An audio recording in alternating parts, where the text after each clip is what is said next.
हरि ओम।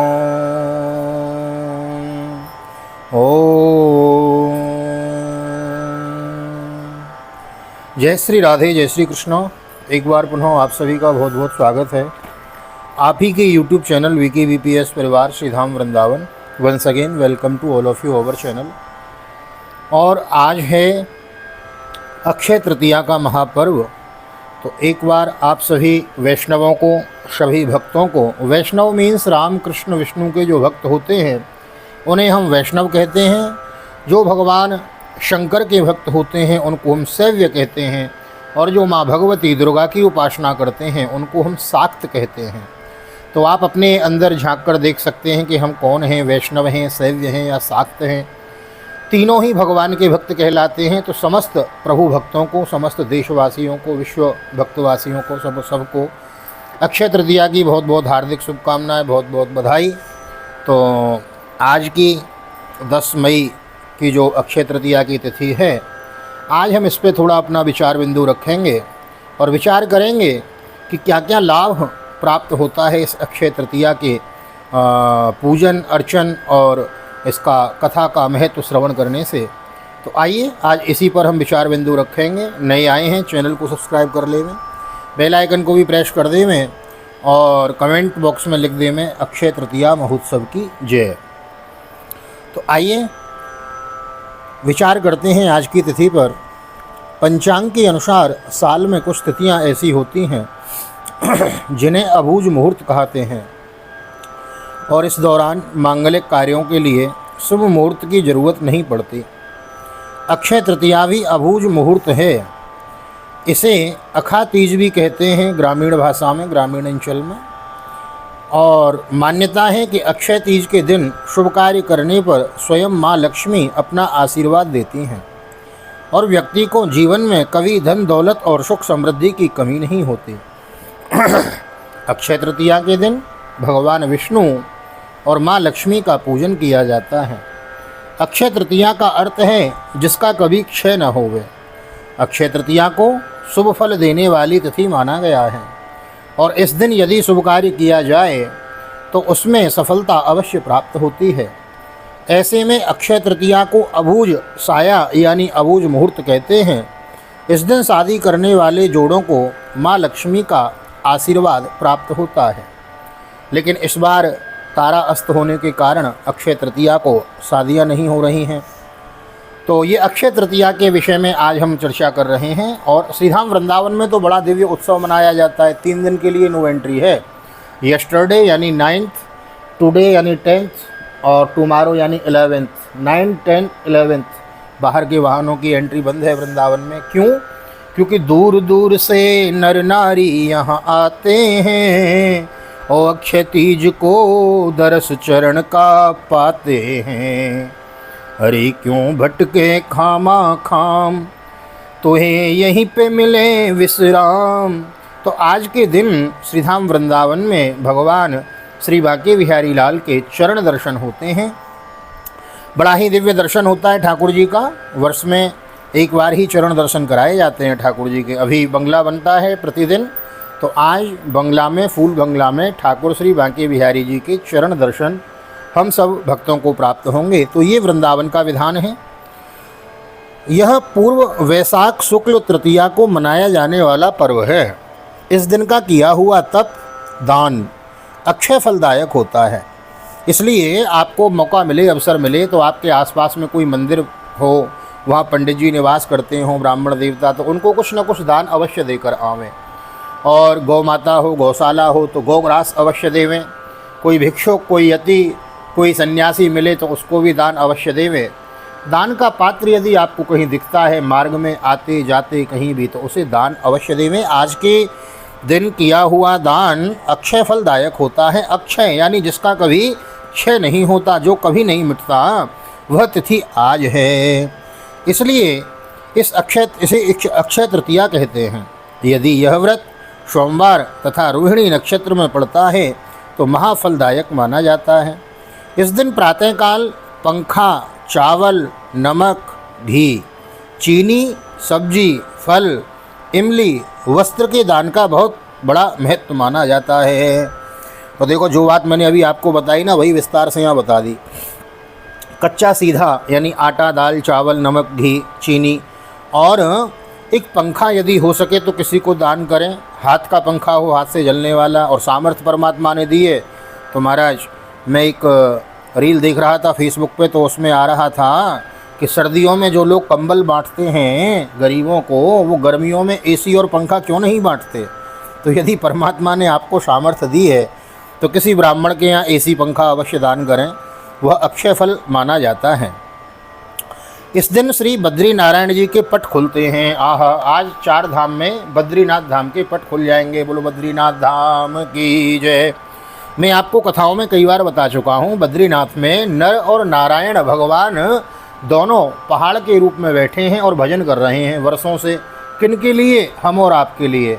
जो भी एक बार जीवन में बद्रीनाथ धाम में चला जाता है, नर नारायण प्रभु दया करके अपने भजन का 6वां हिस्सा उस जीव को दान में दे देते हैं। और जब भगवान के भजन का 6वां हिस्सा हमको मिल जाता है तो भजन से हमारे सारे पाप ताप नष्ट हो जाते हैं और हम भगवान के प्रिय हो जाते हैं। तो बद्रीनाथ धाम की भी बड़ी महत्वता है। एक बार जरूर जाएं, 4 धाम का दर्शन करके अवश्य आवें। वहाँ जाने से फिर व्यक्ति को नरक दर्शन नहीं करना पड़ता। तो आज ही के दिन बद्री नारायण जी के पट भी खुलते हैं। तो आज हम सब VKVPS परिवार के सदस्य मानसिक रूप से बद्रीनाथ धाम में अपना मत्था टेकते, हाजिरी लगाते, जय जयकार करेंगे। बोलो बद्रीनाथ भगवान की जय। और इसी दिन ठाकुर द्वारे जाकर या बद्री नारायण जी का चित्र सिंहासन पर रखकर उन्हें भीगी हुई चने की दाल और मिश्री का भोग लगाते हैं। यह बद्रीनाथ भगवान का प्रिय भोग है। भीगी हुई चने की दाल और मिश्री, इन दोनों का वो मिश्रण करके भगवान बद्रीनाथ जी को भोग लगाया जाता है। कहते हैं कि परशुराम जी का अवतार भी इसी दिन हुआ था। फरशे वाले बाबा श्री रामावतार। बोलो परशुराम जी महाराज की जय। तो यह तो ही तिथि के बारे में, महत्व के बारे में हमने आपको बताया। दान अवश्य करें। जीव जंतु पशु पक्षी जो भी कहीं दान का पात्र आपको मिले अवश्य दान करें। आपके घर की छत पे यदि कहीं छाया होवे तो एक जल का पात्र भर के रख देवें। जीव जंतु चिड़िया आके जल पिएँ। कुछ अन्न के दाने बिखेर देवें। कुछ खाने की वस्तु हो तो दे देवें। दान अवश्य करें आज के दिन। तो यह तो ही आज की अक्षय तृतीया तिथि की विशेषता की बातें। आइए छोटी सी कथा है इसकी, उस पर भी दृष्टि डाल लेते हैं। तो श्रवण करते हैं अक्षय तृतीया की कथा का महत्व। तो एक बार अक्षय तृतीया का महत्व युधिष्ठिर के द्वारा श्री कृष्ण से पूछने पर भगवान श्री कृष्ण ने कहा। युधिष्ठिर ने पूछा, प्रभु अक्षय तृतीया का क्या महत्व है, आप हमें विस्तार से बताएं। तो भगवान श्री कृष्ण बोले, यह तिथि परम पुण्यमयी है। इस दिन प्रातः स्नान कर जप तप होम स्वाध्याय पितृतर्पण तथा दान आदि करने वाला अक्षय पुण्य फल का महाभागी होता है। इस दिन से सतयुग का आरंभ होता है। प्राचीन काल में एक गरीब सदाचारी तथा देवताओं में श्रद्धा रखने वाला वैश्य रहता था। वह गरीब होने के कारण बड़ा व्याकुल रहता था।